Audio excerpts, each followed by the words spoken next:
ایک عالمی اسلامی انقلاب آ کر رہے گا۔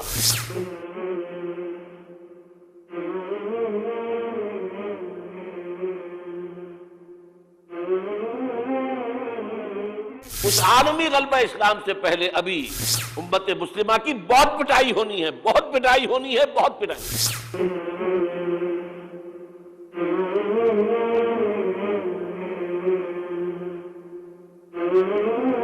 آپ نے صرف دین حق کی تبلیغ نہیں کی، اس کو قائم کر کے دکھایا ہے۔ بدترین عذاب عربوں پر آیا کھڑا ہے، سروں پر تنا ہوا ہے، بدترین۔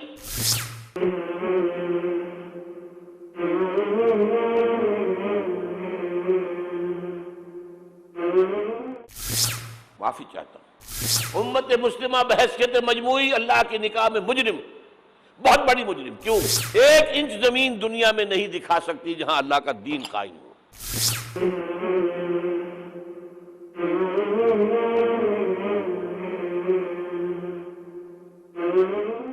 3 فتوے ہیں اس مفتی اعظم جو ہماری اتاری ہوئی شریعت کے مطابق فیصلے نہیں کرتے، وہی تو کافر ہیں، وہی تو مشرک ہیں، وہی تو فاسق ناہنجار ہیں، باغی۔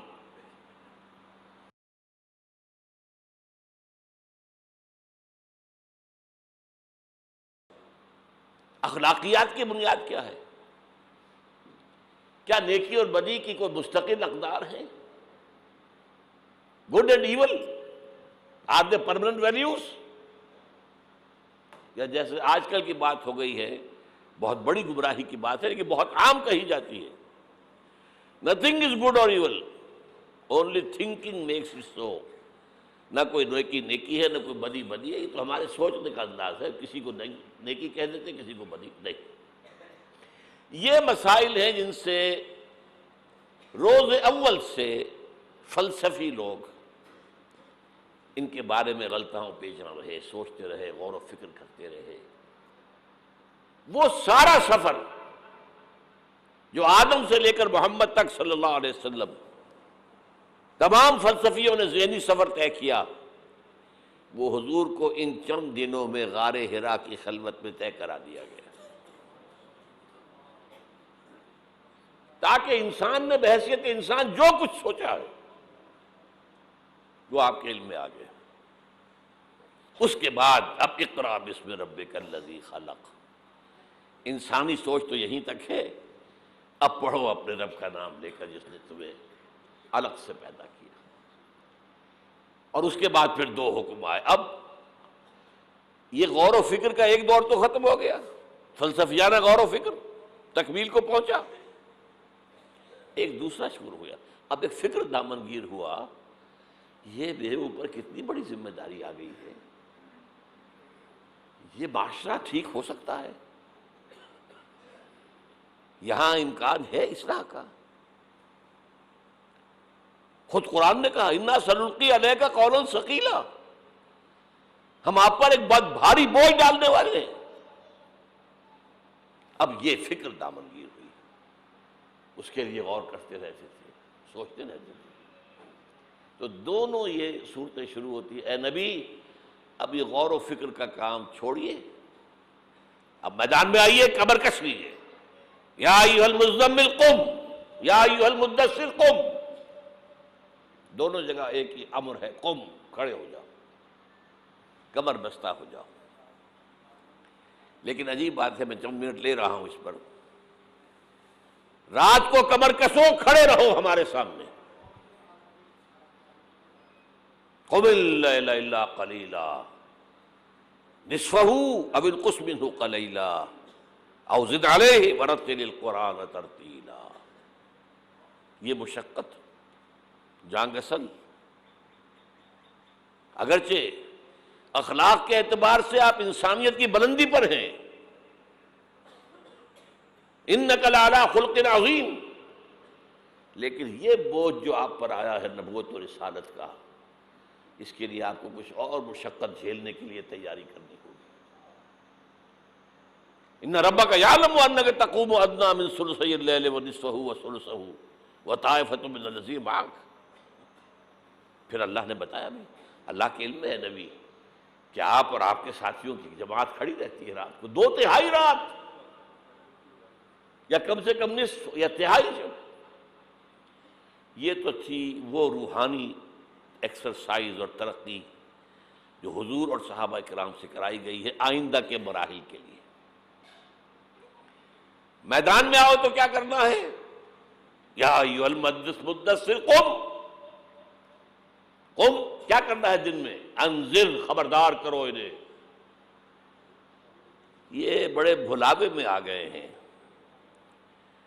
دنیا نے انہیں ہم سے غافل کر دیا ہے، دنیا کی محبت میں آ کر یہ آخرت سے غافل ہو چکے ہیں۔ انہیں خبردار کیجئے، زندگی یہی زندگی نہیں ہے، مرنے کے بعد اٹھائے جاؤ گے، پورا حساب کتاب ہوگا زندگی بھر کا اعمال کا، اور اس کے بعد جزا ہوگی یا سزا ہوگی۔ وَإِنَّهَا لَجَنَّةٌ أَبَدًا أَوْ لَنَارٌ أَبَدًا۔ یہ انذار ہے، خبردار کرنا ہے۔ تو حضور کے بالفعل جو آپ کا مشن ہے اس میں شروع میں انذار غالب ہے۔ وہ تو اب جب کچھ لوگوں نے تسلیم کیا، کچھ لوگ ایمان لائے، کچھ لوگ قریب آئے، کچھ تربیت میں سے گزر رہے، انہیں بشارت دیتے تھے، تمہارے لیے بشارت ہے، سلام علیکم۔ یہاں تک کہا گیا ہے نبی یہ جو ہمارے مومن بندے آپ کے پاس آتے ہیں وَخْفِضْ جَنَاحَكَ لِلْمُؤْمِنِينَ، ذرا اپنے کندھوں کے ان کے سامنے جھکا کر رکھا کیجئے، ان پر شفقت کیجئے، ان سے محبت کے ساتھ پیش آئیے، یہ ہمارا تحفہ ہے آپ کے لیے، ہم نے انہیں چنا ہے آپ کے لیے، یہ آپ کے صحابی بنیں گے، انقلاب کے اندر یہی تو دست و بازو ہوں گے۔ ٹھیک ہے ان میں غلام بھی ہیں، ان میں غریب بھی ہیں، ان میں مزدور بھی ہیں، لیکن یہی ہیں جو تاریخ کے دھارے کا رخ موڑیں گے۔ پھر بشارت کا دور آیا ہے بعد میں، شروع میں تو انذار ہے۔ یا میرا جی چاہ رہا میں آپ کو حضور کا ایک خطبہ اور سنا دوں انذار ہی کے حوالے سے۔ جب آیت آئی کہ اب انذر عشیرتک الاقربین، اے نبی اب اپنے قریب کے رشتہ داروں کو خبردار کیجیے۔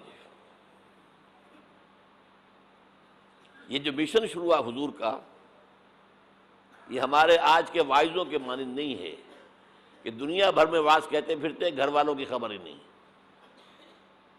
اولاد کدھر جا رہی ہے اس کے بارے میں فکر ہی نہیں۔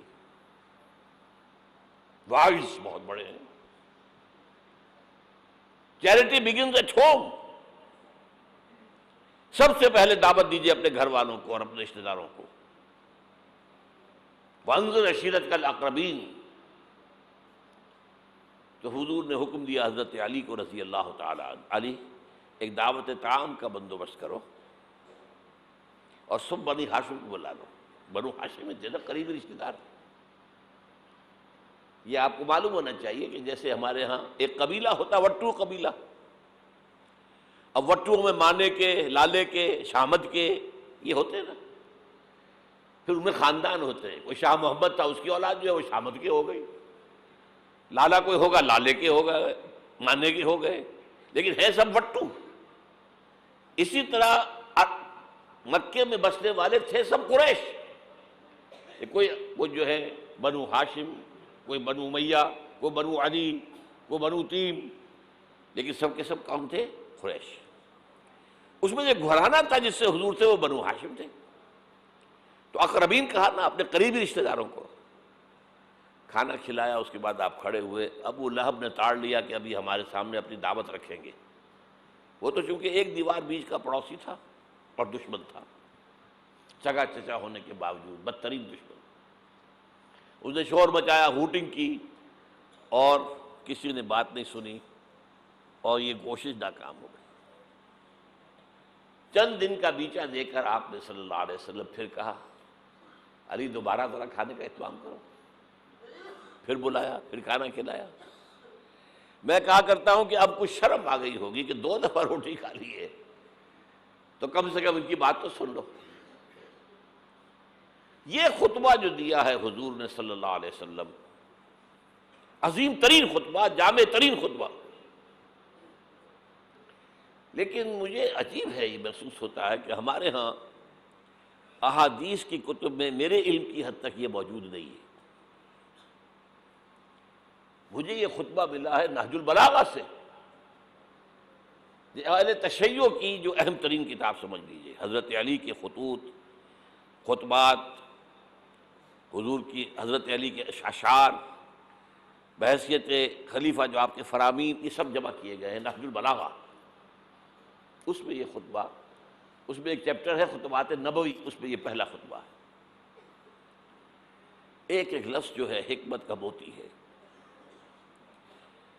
آپ کھڑے ہوئے، ان الرائد لا یکذب اہلہ،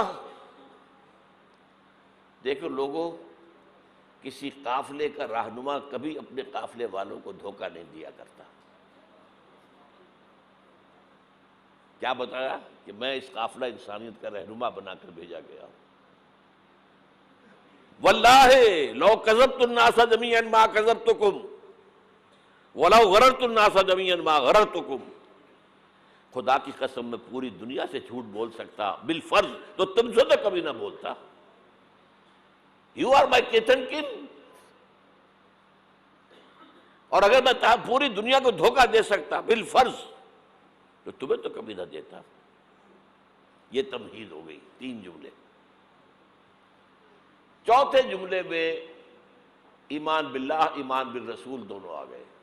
واللہ الذی لا الہ الا ھو انی لرسول اللہ الیکم خاصۃ والی الناس کافۃ، قسم ہے اس اللہ کی جس کے سوا کوئی الہ نہیں ہے۔ توحید آ گئی، میں اللہ کا رسول ہوں تمہاری طرف خاص طور پر اور پوری دنیا کی طرف عام طور پر۔ اب جو جملے آ رہے ہیں وہ سارے انذار آخرت پر ہیں۔ واللہ لتموتن کما تنامون، خدا کی قسم تم سب پر موت آئے گی جیسے کہ روزانہ رات کو سو جاتے ہو۔ ثم لتبعثن کما تستيقظون، پھر ایک صبح ہوگی جب اٹھا لیے جاؤ گے جیسے کہ روزانہ صبح بیدار ہو جاتے ہو۔ وہ صبح قیامت بھی آئے گی۔ اور کبھی آپ نے نوٹ کیا بیداری کے وقت کی دعا مسنون کون سی ہے؟ الحمدللہ الذی احیانی بعدما اماتنی والیہ النشور۔ اللہ کے حمد، اس کی تعریف، اس کا شکر، جس نے مجھے دوبارہ زندہ کر دیا اس کے بعد کہ مجھ پر بہت طاری ہو گئی تھی۔ جو شخص روزانہ صبح یہ الفاظ پڑھے گا، جب صبح قیامت کو اٹھے گا تو اس کی زبان پر یہ الفاظ آئیں گے کہ نہیں آئیں گے؟ الحمدللہ الذی احیانی بعدما اماتنی والیہ النشور، واللہ لتموتن کما تنامون ثم لتبعثن کما تستيقظون ثم لتحسبن بما تعملون۔ پھر حساب کتاب لیا جائے گا جو کچھ تم کر رہے ہو اس کا۔ ثم لتجزون، پھر لازماً جزا دی جائے گی، بالاحسان احسانا وبالسوء سوءا، اچھائی کا اچھا بدلہ، برائی کی بری سزا۔ وَإِنَّهَا لَجَنَّةٌ وَبَدَا أَوْ لَنَارٌ أَبَدًا، اور وہ کیا ہے؟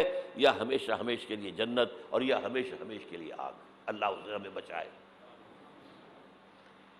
اب ذرا یہ چند منٹ آپ کے لیے میں نے، اس کے بعد میں آپ کو بتا رہا ہوں کہ میں خوشخبری لے کر آیا ہوں۔ آپ نے اگر کہیں بینر وغیرہ دیکھے ہوں گے تو اس میں موضوع میرا کیا ہے؟ بعثت محمدی علی صاحب الصلاۃ والسلام، ایک عالمی انقلاب، عالمی اسلامی انقلاب کا پیش خیمہ۔ خوشخبری یہ ہے ایک عالمی اسلامی انقلاب آ کر رہے گا، پوری دنیا پر اللہ کا دین غالب آ کر رہے گا۔ یہ خوشخبری ہے۔ اس خوشخبری کے لیے ایک تو قرآن مجید کے اندر احساسات کیا ہیں۔ قرآن مجید میں نے آپ کو آیات میں نے بتائی، 2 باتیں واضح کرتا ہے۔ هو الذی ارسل رسولہ بالہدی ودین الحق لیظہرہ علی الدین کلہ، یہ 3 دفعہ الفاظ آئے ہیں قرآن میں، سورہ توبہ، سورہ فتح، سورہ صف، ایک شوشے کا فرق نہیں۔ اور کسی رسول کے لیے یہ الفاظ نہیں آئے، یہ نوٹ کر لیجیے۔ میں شاید 2 سال پہلے یہاں آیا تھا تو میں نے تکمیل نبوت اور رسالت پر بات کی تھی۔ حضور پر نبوت صرف ختم نہیں ہوئی ہے، مکمل ہوئی ہے۔ اور آپ کی فضیلت کی بنیاد یہ ہے کہ مکمل ہوئی ہے۔ محض ختم نبوت میں فضیلت کا پہلو کون سا ہے؟ ایک چیز پہلے تھی اب نہیں ہے، فضیلت کا ایک ہی ہے۔ سوچ رہے ہیں؟ کامل ہوئی نبوت، کامل ہوئی رسالت، یہ تکمیل نبوت و رسالت، یہ اساس ہے فضیلت محمدی کی صلی اللہ علیہ وسلم۔ نبوت کا کمال کیا ہے؟ ہدایت کامل ہو گئی قرآن میں، اسی لیے اس کی حفاظت کا ذمہ اللہ نے لیا، تورات کا تو نہیں لیا۔ حالانکہ قرآن کہتا ہے انا انزلنا التوراۃ فیہا ھدی و نور، تورات بھی ہم نے نازل کی تھی، اس میں ہدایت بھی تھی، نور بھی تھا۔ ابھی ہدایت کامل نہیں تھی، ابھی انٹرم پیریڈ کے لیے ہدایات تھیں۔ دی 10 کمانڈمنٹس، یہ مشہور ہے لفظ ہدایات۔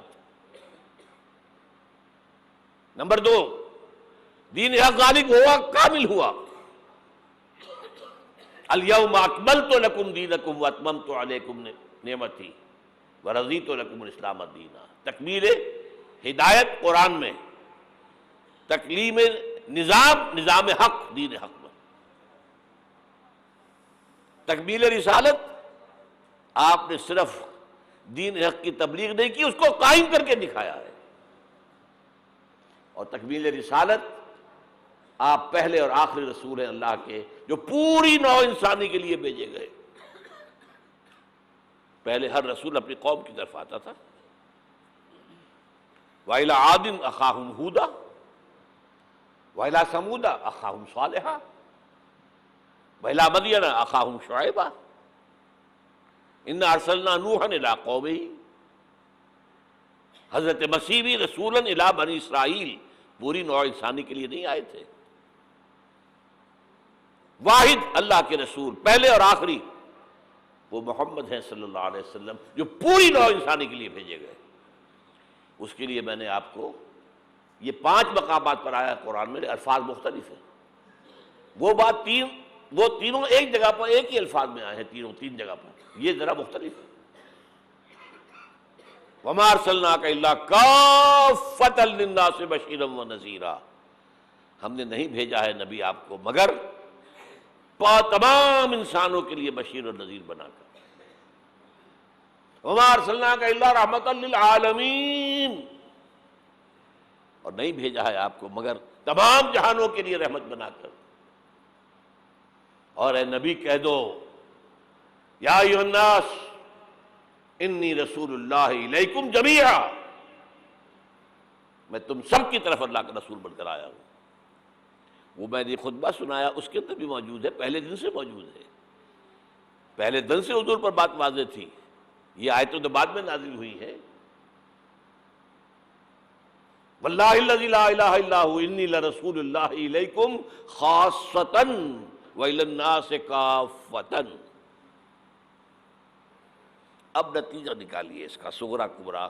حضور کو بھیجا دین کے غلبے کے لیے، بھیجا پوری نوع انسانی کے لیے۔ تو جب تک پوری نوع انسانی پر اللہ کا دین غالب نہ ہو، کیا حضور کا مقصد بعثت مکمل ہو گیا؟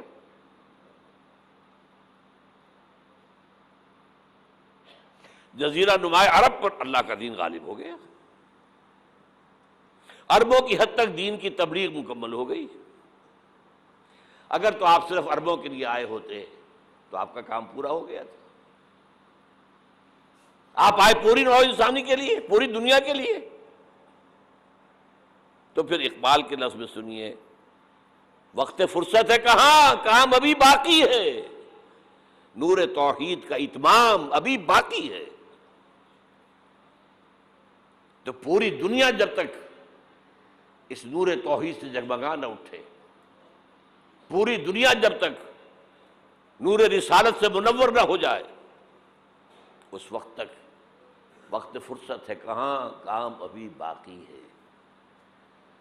اور کیا ہو سکتا ہے کہ دنیا ختم ہو جائے اور حضور کی بعثت کا مقصد مکمل نہ ہو؟ ناممکن۔ تو قرآن سے ثابت ہوا کہ ایک عالمگیر اسلامی انقلاب آ کر رہے گا، جیسے حضور کے دست مبارک سے اور آپ کے حیات طیبہ کے دوران جزیرہ نما عرب میں ایک اسلامی انقلاب آیا۔ اب اس میں حضور کی طرف سے حدیث سے سنیے۔ ایک حدیث ہے، بڑی پیاری حدیث ہے، حضور نے اپنے دور سے لے کر اور قیامت تک 5 ادوار کا ذکر کیا ہے۔ مجھے یاد نہیں رہا، ہم نے ان حدیثوں کو ایک 4 ورقے کی شکل میں بہت عام کیا ہے، لاکھوں کی تعداد میں شائع کیا ہے۔ میرا خیال تھا کہ میں لے آؤں گا یہاں بھی آپ کے لیے تحفے کے طور پر، بھول گیا میں۔ یہ حدیث جو ہے حضرت نعمان ابن بشیر سے ہے رضی اللہ تعالی عنہ، اور مسند احمد ابن حنبل میں ہے رحمۃ اللہ علیہ۔ حضرت نعمان ابن بشیر فرماتے حضور نے ارشاد فرمایا تکون النبوۃ فیکم ما شاء اللہ ان تکون، لوگوں دیکھو نبوت تمہارے مابین رہے گی جب تک اللہ چاہے گا کہ رہے۔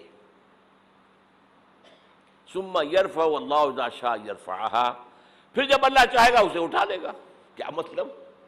میں رہوں گا تمہارے مابین جب تک اللہ چاہے گا، پھر جب اللہ مجھے اپنے پاس بلا لے گا، میری وفات ہو جائے گی تو دور نبوت ختم ہو جائے گا۔ ثم تکون خلافۃ علی منہاج النبوۃ،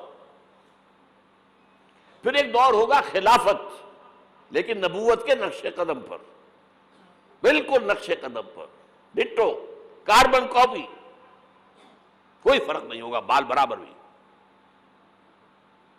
اس کو ہم کہتے ہیں خلافت راشدہ۔ حدیث میں ہے خلافت علی منہاج النبوۃ، فتکون ما شاء اللہ ان تکون، وہ بھی رہے گا جب تک اللہ چاہے گا۔ ثم یرفع اللہ اذا شاء یرفع، جب اللہ چاہے گا اسے بھی اٹھا لے گا۔ پھر تیسرا دور آئے گا، ثم یکون ملکا عاضا، پھر ایک کاٹ کھانے والی ملوکیت کا دور آئے گا، بادشاہت، ملوکیت، کاٹ کھانے والی، ظالم۔ یہ دور ملوکیت ہے۔ بنو امیہ، بنو عباس، یہ خلفاء نہیں تھے، بادشاہ تھے، یہ ملوکیت تھی۔ واقعہ کربلا کب ہوا؟ انہی کے دور میں ہوا نا۔ واقعہ ہررا کب ہوا؟ انہی کے دور میں ہوا۔ 3 دن تک مدینے کو مباح کر دیا گیا فوجیوں پر، لوٹو جس کو چاہو، ریپ کرو جسے چاہو، مدینہ۔ یہ ہماری تاریخ کے واقعات ہیں۔ پھر سینکڑوں تابعین کو شہید کیا حجاج بن یوسف نے۔ یہ ہماری تاریخ ہے کہ نہیں؟ حضور خبر دے رہے ہیں، ملکن عاظم، کاٹنے والی، کٹکھنی ملوکیت کا دور آئے گا۔ فرمایا یہ بھی رہے گا جب تک اللہ چاہے گا، پھر اللہ جب چاہے گا یہ دور بھی ختم ہو جائے گا۔ ثم تکون ملکن جبریا، پھر ایک اور بادشاہت ہوگی جس میں غلامی ہوگی۔ کیا مطلب؟ یہ پہلی ملوکیت مسلمانوں کی تو تھی، کلمہ گو تو تھے، جھوٹے تھے یا سچے تھے، کلمہ گو تو تھے۔ اچھا برے بھی تھے تو اچھے بھی تھے، بہت اچھے لوگ بھی پیدا ہوئے۔ بادشاہوں میں بھی جو مثالیں مسلمان بادشاہوں کی ہیں اچھے لوگوں کی، آپ کو دنیا میں نہیں ملیں گی۔ لیکن اس کے بعد کون سا دور آیا؟ ہماری اب ملکہ کون تھی؟ ملکہ وکٹوریہ۔ اب یہ ملوکیت جمع غلامی، کہیں پر برطانیہ، کہیں پر فرانس، کہیں پر اٹلی، کہیں پر اسپین، پورا عالم اسلام، کولونیلزم جسے آپ کہتے ہیں، یورپی استعمار جسے آپ کہتے ہیں، ملکن جبرین۔ لیکن جو خوشخبری ہے وہ کیا ہے؟ ثم تکون خلافۃ علی منہاج النبوۃ، پھر اس کے بعد دور آئے گا خلافت علی منہاج النبوت کا۔ یہ خوشخبری ہے۔ آج تاریخ کا قافلہ کہاں کھڑا ہے نوٹ کر لیجئے۔ وہ ملکن جبرین براہ راست ختم ہو چکی ہے۔ انگریز گیا، فرانسیسی گئے، ولندیزی گئے، ڈچ گئے، اسپینیئرز گئے، اطالوی گئے، سب گئے، عالم اسلام آزاد ہو گیا نا۔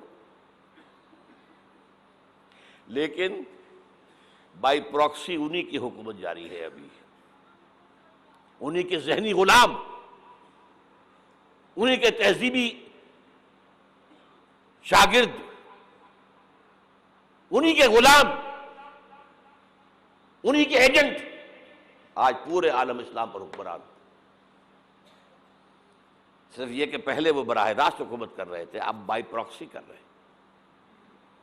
اپنے دور میں تعلیم دے کر ایسے لوگ پیدا کر گئے جن کی چمڑیاں تو کالی رہ گئیں، اندر سے یورپین ہو گئے۔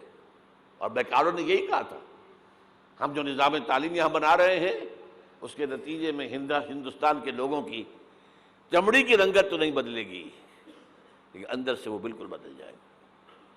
انہی کے غلام ہیں، انہی کی تہذیب، انہی کی عریانی، انہی کی بے حیائی، انہی کی بے شرمی۔ یہ دور انٹرم پیریڈ ہے، چوتھا دور ختم ہوا ہے، پانچواں آیا نہیں ہے، لیکن پانچواں زیادہ دور نہیں ہے، یہ دور آئے گا۔ پہلی بات تو یہ کہ آئے گا، اس میں میں نے قرآن سے بھی ثابت کر دیا، حدیث سے بھی ثابت کر دیا۔ اس میں جو شک کرے میرے نزدیک اس کے ایمان میں شک ہے۔ اچھا، اب جب آئے گا تو کس شان سے آئے گا؟ اب جب آئے گا گلوبل ہوگا۔ ویسے بھی اب دنیا گلوبلائز ہو چکی ہے۔ آج تو آپ کہتے ہیں دنیا کیا ہے، اٹس اے گلوبل ولیج۔ اب جو نظام بھی یہاں ہوگا گلوبل ہوگا۔ اب اس میں دو حدیثیں آپ سن لیجئے۔ اب جب خلافت اللہ منہاج النبوت آئے گی تو وہ کسی ایک علاقے کے اندر محدود نہیں ہوگی۔ حضرت ثوبان رضی اللہ تعالیٰ عنہ حضور کے ایک غلام تھے جنہیں آپ نے آزاد کر دیا تھا۔ انہیں عربی میں کہتے ہیں مولا، ان ثوبان مولا رسول اللہ صلی اللہ علیہ وسلم۔ انہی کے ذہنی غلام، انہی کے تہذیبی شاگرد، انہی کے غلام، انہی کے ایجنٹ آج پورے عالم اسلام پر حکمران۔ صرف یہ کہ پہلے وہ براہ راست حکومت کر رہے تھے، اب بائی پراکسی کر رہے ہیں۔ اپنے دور میں تعلیم دے کر ایسے لوگ پیدا کر گئے جن کی چمڑیاں تو کالی رہ گئیں، اندر سے یورپین ہو گئے۔ اور بیکاروں نے یہی کہا تھا، ہم جو نظام تعلیم یہاں بنا رہے ہیں اس کے نتیجے میں ہندوستان کے لوگوں کی چمڑی کی رنگت تو نہیں بدلے گی، لیکن اندر سے وہ بالکل بدل جائے گا۔ انہی کے غلام ہیں، انہی کی تہذیب، انہی کی عریانی، انہی کی بے حیائی، انہی کی بے شرمی۔ یہ دور انٹرم پیریڈ ہے، چوتھا دور ختم ہوا ہے، پانچواں آیا نہیں ہے، لیکن پانچواں زیادہ دور نہیں ہے، یہ دور آئے گا۔ پہلی بات تو یہ کہ آئے گا، اس میں نے قرآن سے بھی ثابت کر دیا، حدیث سے بھی ثابت کر دیا۔ اس میں جو شک کرے میرے نزدیک اس کے ایمان میں شک ہے۔ اچھا، اب جب آئے گا تو کس شان سے آئے گا؟ اب جب آئے گا گلوبل ہوگا۔ ویسے بھی اب دنیا گلوبلائز ہو چکی ہے۔ آج تو آپ کہتے ہیں دنیا کیا ہے، اٹس اے گلوبل ولیج۔ اب جو نظام بھی یہاں ہوگا گلوبل ہوگا۔ اب اس میں دو حدیثیں آپ سن لیجئے۔ اب جب خلافت اللہ منہاج النبوت آئے گی تو وہ کسی ایک علاقے کے اندر محدود نہیں ہوگی۔ حضرت ثوبان رضی اللہ تعالیٰ عنہ حضور کے ایک غلام تھے جنہیں آپ نے آزاد کر دیا تھا۔ انہیں عربی میں کہتے ہیں مولا، ان ثوبان مولا رسول اللہ صلی اللہ علیہ وسلم۔ یہ مولا کا لفظ عجیب ہے، آقا بھی مولا ہوتا ہے، غلام آزاد ہو جائے وہ بھی مولا ہے۔ حالی موالی، موالی جو بنا ہے لفظ، بہرحال ان ثوبان مولا رسول اللہ صلی اللہ علیہ وسلم قال حضور نے فرمایا صلی اللہ علیہ وسلم، قال النبی صلی اللہ علیہ وسلم، ان اللہ زوالی الارض، اللہ نے میرے لیے ساری زمین کو لپیٹ دیا، فرائے تو مشارقہا و مغاربہا، میں نے سارے مشرق دیکھ لیے، سارے مغرب دیکھ لیے۔ اب اس کو نہ سوچیے کیسے دیکھ لیے ہوں گے، زمین تو گول ہے، لپٹی کیسے ہوگی؟ یہ معاملہ اللہ کا اس کے رسول کے مابین ہے۔ اللہ اپنے رسولوں کو جو مشاہدات کراتا ہے وہ ہماری سمجھ سے بالاتر ہے۔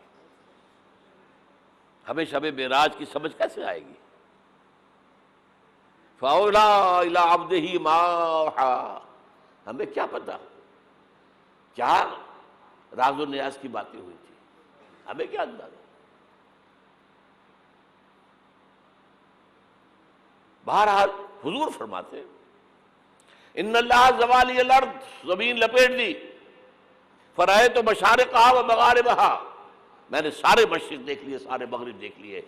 وَإِنَّ أُمَّتِي سَيَبْلُغُ مُلْكُهَا مَا زُوِّيَ لِي مِنْهَا، سنو میری امت کی حکومت ان تمام علاقوں پر قائم ہوگی جو مجھے زمین کو لپیٹ کر دکھا دیے گئے۔ کوئی شک ہے؟ اگر شک ہو تو اپنے ایمان کی خیر بنائیے۔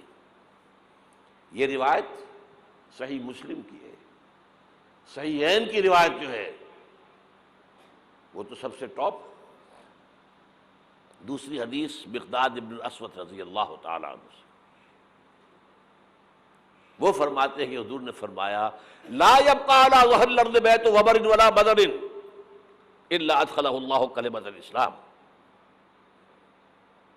اس زمین پر نہ کوئی گھر بچے گا اینٹ گارے کا بنا ہوا، نہ کوئی خیمہ ہوگا جو بالوں کے کمبلوں سے بنا ہوا ہو، مگر یہ کہ اس میں اللہ کلمہ اسلام کو داخل کر کے رہے گا۔ بعز عزیز او ذل ذلیل، یا تو کسی باعزت کے اعزاز کے ساتھ وہ ایمان خود قبول کرے گا، اسلام اس کے اندر داخل ہوگا، اس کا بھی اعزاز ہوگا۔ وَلِلَّهِ الْعِزَّةُ وَلِرَسُولِهِ وَلِلْمُؤْمِنِينَ وَلَٰكِنَّ الْمُنَافِقِينَ لَا يَعْلَمُونَ، اور جو نہیں اسلام قبول کرے گا اسے نیچے ہو کر رہنا پڑے گا۔ یؤتُوا الْجِزْیَۃَ عَن یَدٍ وَهُمْ صَاغِرُونَ، انہیں اسلام کی سپریمیسی قبول کرنی پڑے گی۔ کوئی گھر نہیں بچے گا جس میں کہ اللہ کا کلمہ داخل نہ ہو جائے۔ حضرت مقداد کہتے ہیں پھر میں نے اپنے دل میں کہا وَيَكُونُ الدِّينُ كُلُّهُ لِلَّهِ، یہ جو سورہ انفال میں الفاظ آئے ہیں دین کل کا کل اللہ کے لیے ہو جائے تب تو یہ ہو جائے گا۔ تو اس خوشخبری کو سامنے رکھیے۔ حضور کا مقصد بعثت غلبہ دین، بھیجا گیا پوری نوع انسانی کے لیے۔ تکمیل اس وقت ہوگی جب پورے عالم انسانیت پر دین کا غلبہ ہو جائے، جیسے 1400 برس قبل عرب میں ہو گیا تھا، اور یہ ہو کر رہے گا۔ اس کی خبر 5 ادوار کے اعتبار سے حضور نے دے دی، اس کے گلوبل ہونے کی حضور نے 2 حدیثیں میں نے آپ کے سامنے رکھ دی، ہمیشہ کو ہوگا۔ اور آج دنیا ادھر جا رہی ہے، اور دنیا کو ہے پھر مار کا روح و بدل پیش، تہذیب نے پھر اپنے درندوں کو ابھارا، اللہ کو پابر دیے مومن پہ بھروسہ، ابلیس کو یورپ کی مشینوں کا سہارا۔ امریکہ مشینوں کے بل پر کھڑا ہوا ہے، اس کی تہذیب ختم ہو چکی ہے۔ وہ جو اقبال نے 100 سال پہلے کہا تھا، دیار مغرب کے رہنے والوں خدا کی بستی دکان نہیں ہے، کھرا جسے تم سمجھ رہے ہو وہ اب ذرے کم عیار ہوگا، تمہاری تہذیب اپنے خنجر سے آپ ہی خودکشی کرے گی، جو شاخ نازک پہ آشیانہ بنے گا ناپائیدار ہوگا۔ اور آج کیا ہوا ہے وہاں؟ صدر امریکہ فرماتا ہے، کلنٹن، جو اس کا آخری state of the union address تھا آخری، القریب امریکی قوم کی اکثریت حرام زادوں پر مشتمل ہوگی۔ اس کے الفاظ کیا ہیں؟ Born without any wedlock, کوئی شادی کا بندھن نہیں ہے ماں باپ میں اور بچے پیدا ہو رہے ہیں۔ ان کو آپ کیا کہتے ہیں؟ حرامی۔ اب لوگوں کی اکثریت کو پتہ ہی نہیں ہمارا باپ کون تھا، جانتے ہی نہیں۔ نتیجہ یہ نکلا ہے بالفعل کہ مجھے اسکول میں داخلے کے لیے فارم کبھی آپ نے پر کیا ہوگا اپنے بچے کے لیے، لے گئے آپ، اس کا نام یہ ہے، اس کے باپ کا نام یہ ہے، اس کی پیدائش یہ ہے، اس کا یہ ہے، اب وہاں باپ کا خانہ ہی نکال دیا، اسے پتہ ہی نہیں، ماں کا نام لکھ دو۔ یہ تہذیب ہے ان کی۔ بہرحال دنیا ایک بہت بڑے تصادم کی طرف بڑھ رہی ہے۔ اب میں اس سے اگلی بات جو کہنا چاہتا ہوں اس کے لیے پہلے سے معذرت کر لوں۔ خوشخبری میں نے دی ہے تو بدخبری بھی مجھے دے دی ہے۔ اس عالمی غلبہ اسلام سے پہلے ابھی امت مسلمہ کی بہت پٹائی ہونی ہے، بہت پٹائی ہونی ہے، بہت پٹائی ہونی ہے۔ یہ میں نہیں کہہ رہا، حضور نے کہا ہے۔ کتاب الملاحم احادیث کی کتابوں کے آخر میں یہ 4 ابواب جو آتے ہیں جن کو عام طور پہ علماء بھی نہیں پڑھتے، اس لیے کہ ان سے کوئی فقہی مسئلہ تو نکلتا نہیں، ان سے کوئی شرعی حکم نہیں نکلتا، وہ تو پیشین گوئیاں ہیں۔ کتاب الفتن کیسے کیسے فتنے اٹھیں گے، کتاب الملاحم کیسی کیسی جنگیں ہوں گی، کتاب اشراط الساعہ قیامت کی جو علامات کیا ہوں گی، کتاب علامات القیامہ یہ کیا ہوں گے، ان ابواب کو پڑھیے تو آپ کو معلوم ہوگا اس دور کے آنے سے پہلے ابھی امت مسلمہ پر اللہ کے عذاب کے بہت سخت کوڑے پڑ گئے۔ معافی چاہتا ہوں، اگر رسولوں کی شان یہ تھی کہ وہ مبشر بھی تھے اور نذیر بھی تھے تو میں بھی ایک ادنا غلام انہی کا ہوں۔ میں جو کہہ رہا ہوں قرآن اور حدیث سے کہہ رہا ہوں۔ یہ عذاب کیوں آئے گا؟ امت مسلمہ بحیثیت مجموعی اللہ کی نگاہ میں مجرم، بہت بڑی مجرم۔ کیوں؟ 1 انچ زمین دنیا میں نہیں دکھا سکتی جہاں اللہ کا دین قائم ہو۔ یہ مذہب ہے، مسجدیں ہیں، حج ہے اور عمرے ہیں، یہ مذہب ہے۔ دین کہاں ہے؟ اللہ کا نظام کہاں ہے؟ دین حق کہاں ہے؟ وہ نظام عدل کہاں ہے؟ وہ نظام سیاست کہاں ہے؟ وہ قانون شریعت کہاں ہے؟ آپ کی ساری معیشت سود کے اوپر ہے، اور سود سے زیادہ بڑا گھناؤنا جرم کوئی نہیں، سود سے زیادہ بڑا گھناؤنا گناہ کوئی نہیں، جس کے بارے میں حضور نے فرمایا الربا 70 جزءً یحوماً، 2 حدیثیں ہیں یہ، ربا کے 70 حصے ہیں، یہ 70 گناہ ہیں، 70 گناہ ہیں، جن میں چھوٹے بھی ہیں بڑے بھی ہیں، 70 گناہ۔ ایسا رہا ان میں سب سے چھوٹا اس کے مساوی ہے ان کہ الرجل امہ، کہ کوئی شخص اپنی ماں سے زنا کرے۔ سنن ابی داؤد کی روایت ہے، سن لیجیے، پڑھ لیجیے۔ سارا نظام آپ کا کہاں ہے؟ تجارت ہو تو اس پر ہے، زراعت ہو تو اس پر ہے، بیج لیا تھا تو سودی قرضے پہ لیا تھا، اس کے بعد جو اس کے لیے کھاد خریدی تھی سودی قرضے پہ خریدی تھی، پیسٹی سائڈز خریدے تھے سودی قرضے پہ خریدے تھے، اس کے بعد اگر کوئی ہارویسٹر لیا ہے، کوئی اور لیا، ٹریکٹر لیا تو سودی قرض، سود ہر دانے گندم میں سود ہے۔ کوئی شخص بچا ہوا نہ، میں بچا ہوا نہ بچے ہوئے، کوئی بچا ہوا نہیں۔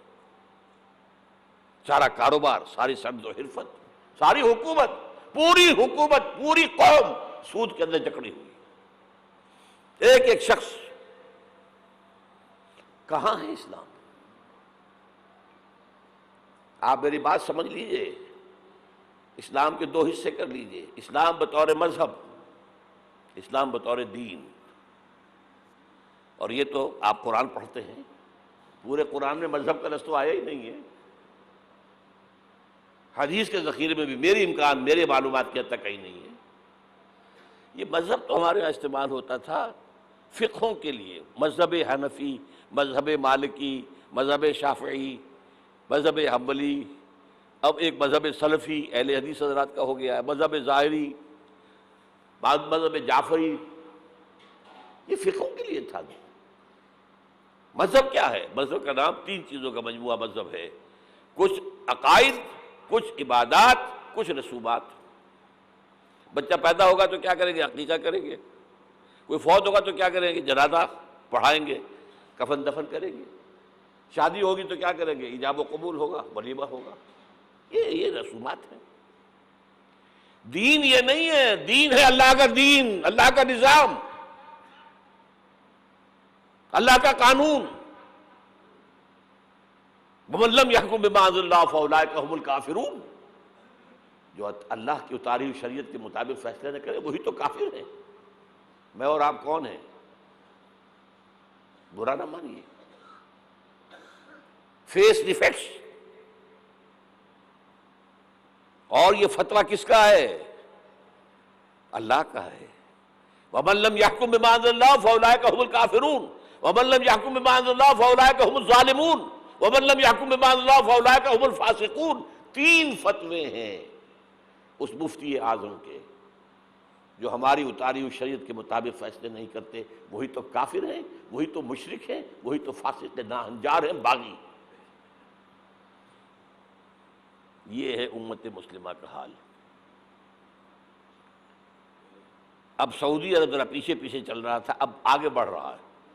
اب مخلوط تعلیم کی یونیورسٹی وہاں قائم کر دی گئی ہے۔ شاہ عبداللہ صاحب جو ہے بش سے NOC لے کر آئے ہیں تو اسے بادشاہ مانا گیا ہے۔ امریکہ کے غلام بکے ہوئے، سولڈ۔ اور وہی کیا سب سارے کے سارے ہمارا وہ شخص خبیث جو ہمیں اس جنگ میں امریکہ کا جو ہے اعلی کار بنا کر دفع ہو گیا یہاں سے، اور اس کے نتیجے میں آج ہمارے ہاں ساری بدامنی ہے۔ یہ کیوں ہو رہا ہے؟ جنگ تو امریکہ کی ہے۔ آج ہمیں بابر کرا دیا گیا ہماری جنگ ہے، یہ امریکہ کی سب سے بڑی کامیابی ہے۔ ہماری جنگ کیسے ہے بھائی؟ یہ جنگ 2001 میں شروع ہوئی تھی، سب سے پہلے حملہ افغانستان میں کیا گیا تھا۔ ہم سے مدد مانگی تھی کہ ہماری مدد نہیں کرو گے تو ہمارے دشمن ہو۔ تو جنگ ان کی تھی کہ ہماری تھی؟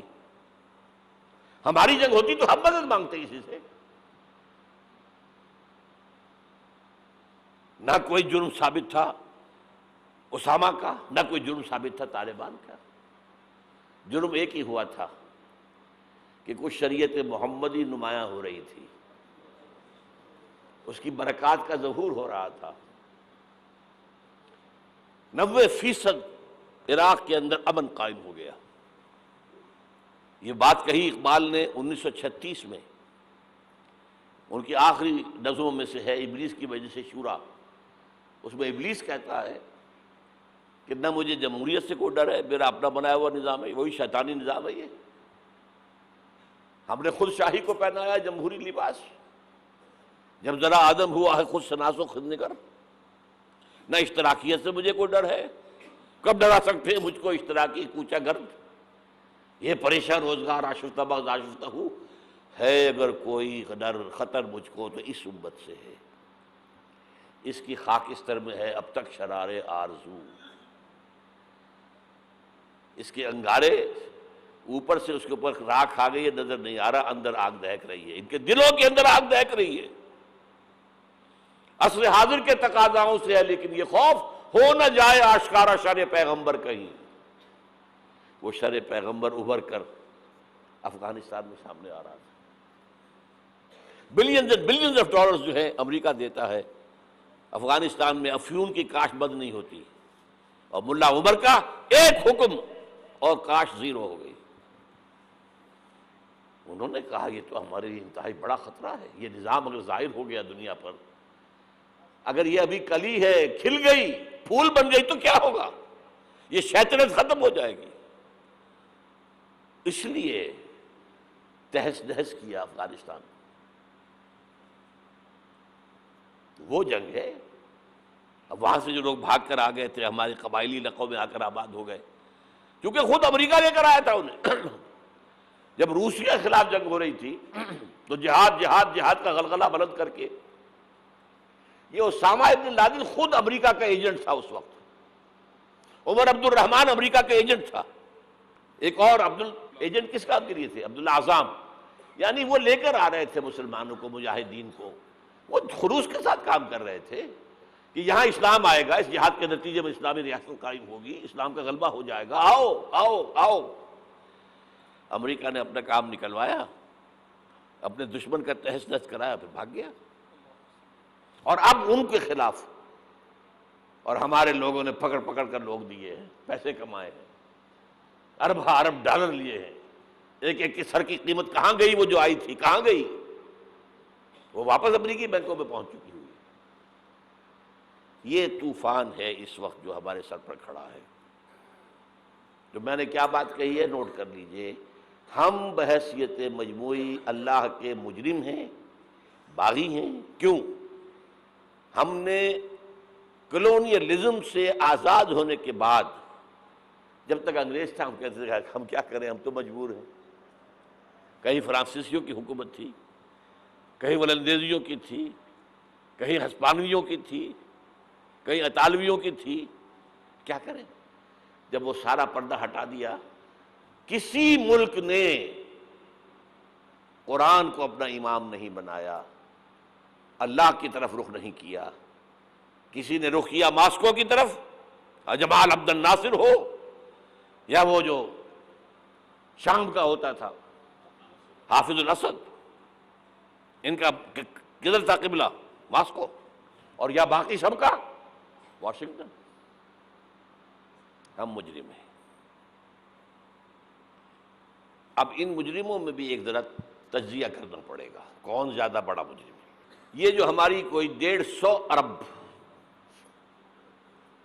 150 کروڑ 1.5 ارب مسلمان ہیں، ان کا تجزیہ کر لیجئے، 30 کروڑ کے قریب عرب ہیں۔ یہ امیین جن کا حضور نے کہا تھا تمہاری طرف خاص طور پر بھیجا گیا ہوں، انی لرسول اللہ علیکم خاصۃً۔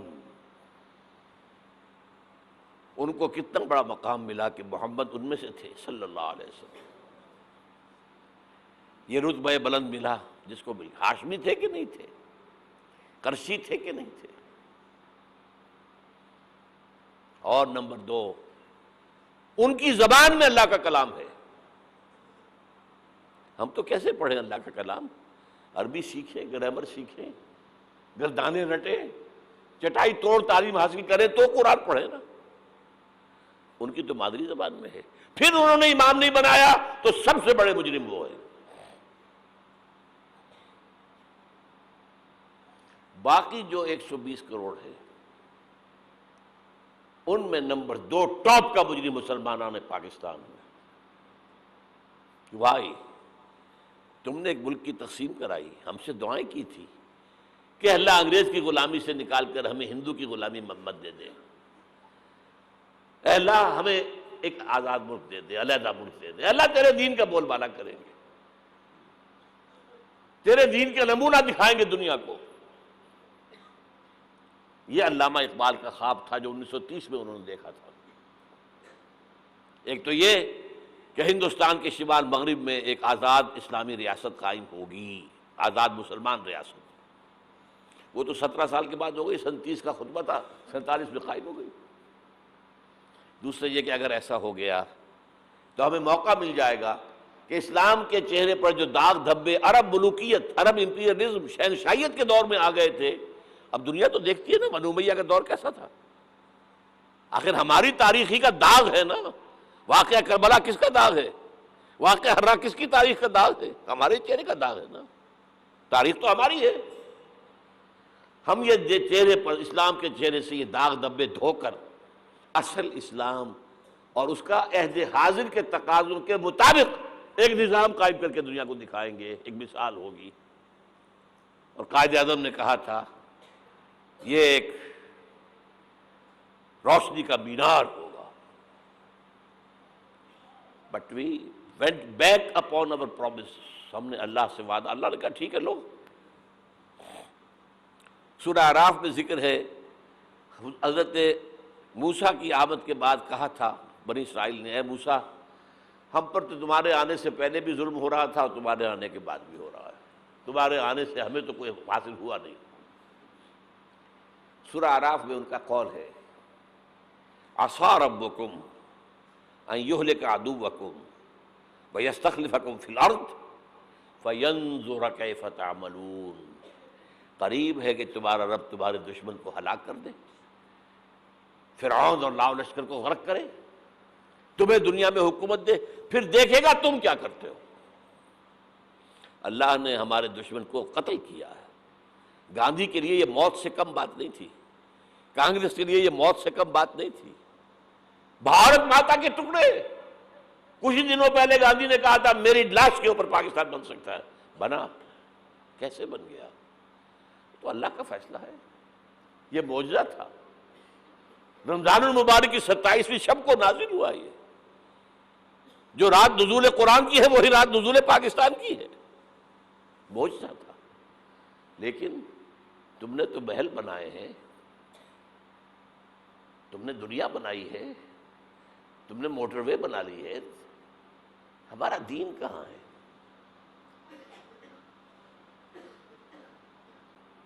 ہمارا دین کہاں ہے؟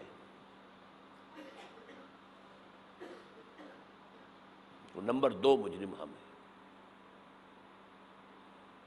باقی نمبر 3 پہ جائیں گے.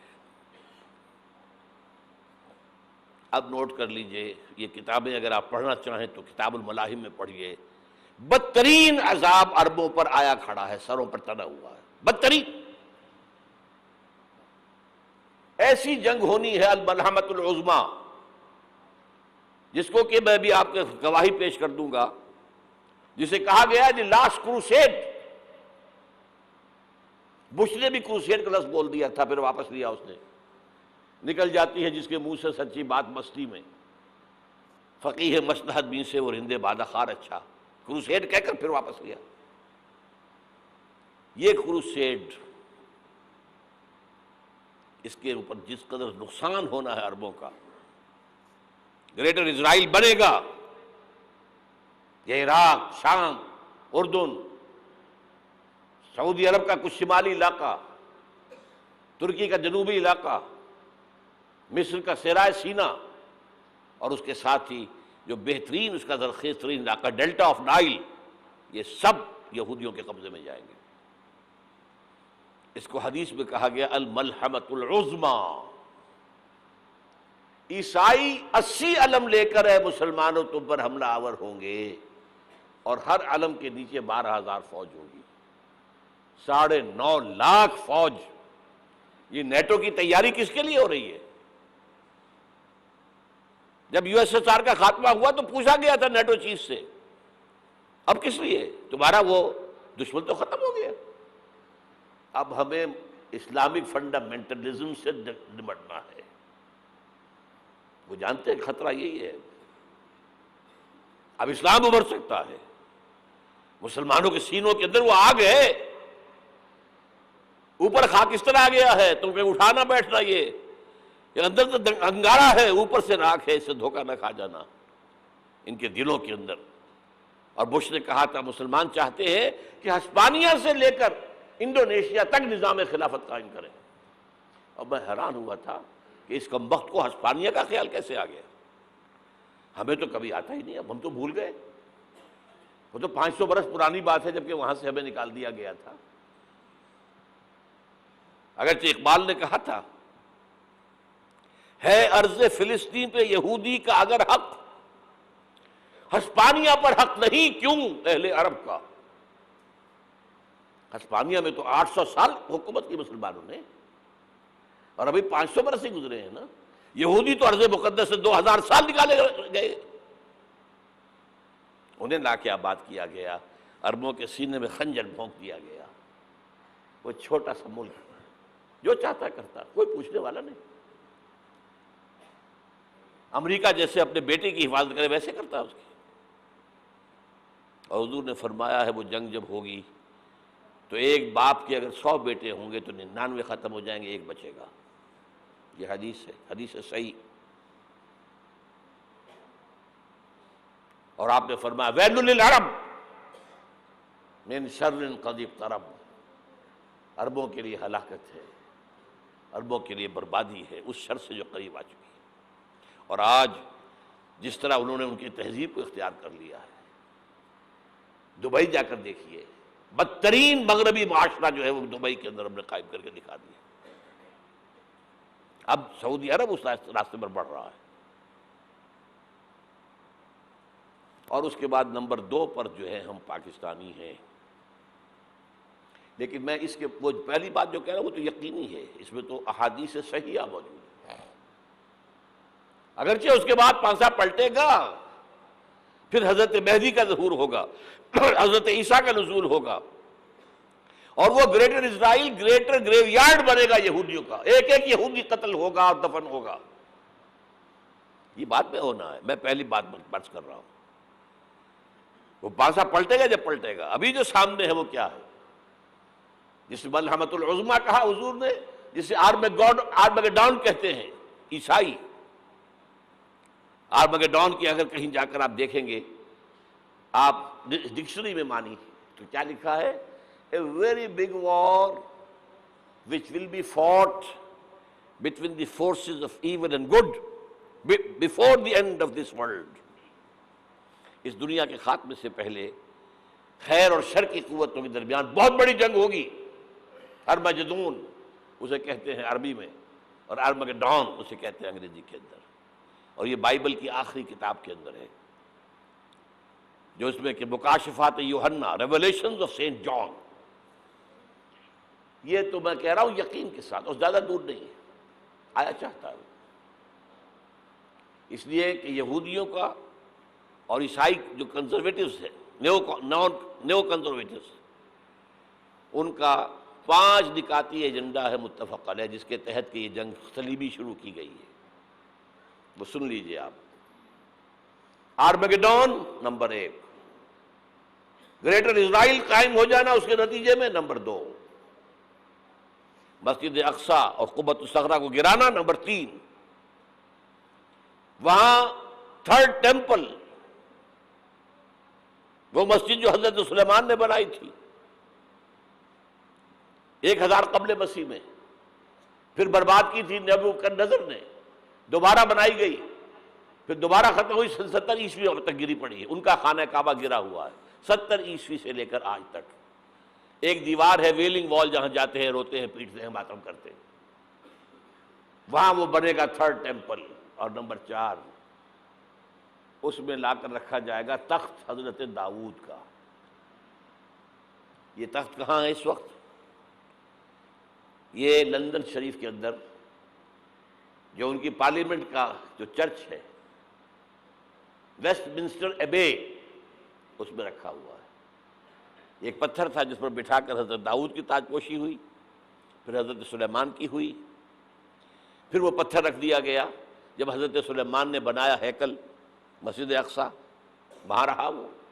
ہر بادشاہ جو تھا یہودی اسی کے اوپر بٹھا کر اس کی تاج پوشی ہوتی تھی۔ سن 70 میں ٹائٹس نے گرایا اسے، ہیکل کو، وہ پتھر لے گیا، وہاں سے روم گیا، روم سے آئرلینڈ گیا، آئرلینڈ سے اسکاٹ لینڈ آیا، اسکاٹ لینڈ سے انگلینڈ آیا، اور اب وہ رکھا ہوا ہے 14ویں صدی عیسوی سے آج تک۔ وہ ویسٹ منسٹر ایبے میں رکھا ہوا، ایک کرسی کی سیٹ میں اسے بنا دیا گیا ہے تخت کی شکل میں۔ اب انگریزوں میں کوئی ملکہ ہو، کوئی بادشاہ ہو جس کی بھی تاج پوشی ہونی، اس میں ہوتی ہے۔ یہ لا کر رکھا جائے گا تھرڈ ٹیمپل میں، اور اس پر یہودیوں کے خیال کے مطابق ان کا مسیحا آئے گا جو مسیح دجال ہوگا۔ عیسائیوں کے خیال کے مطابق حضرت عیسیٰ آئیں گے، وہ ہمارا بھی خیال ہے حضرت عیسیٰ آئیں گے علیہ السلام۔ بہرحال یہ تو بات کی باتیں ہیں نا، اس وقت جو میں عرض کر رہا ہوں عربوں پر بہت بڑا عذاب، اور پاکستان کا معاملہ البتہ یہ ہے، میں یقین سے نہیں کہہ سکتا۔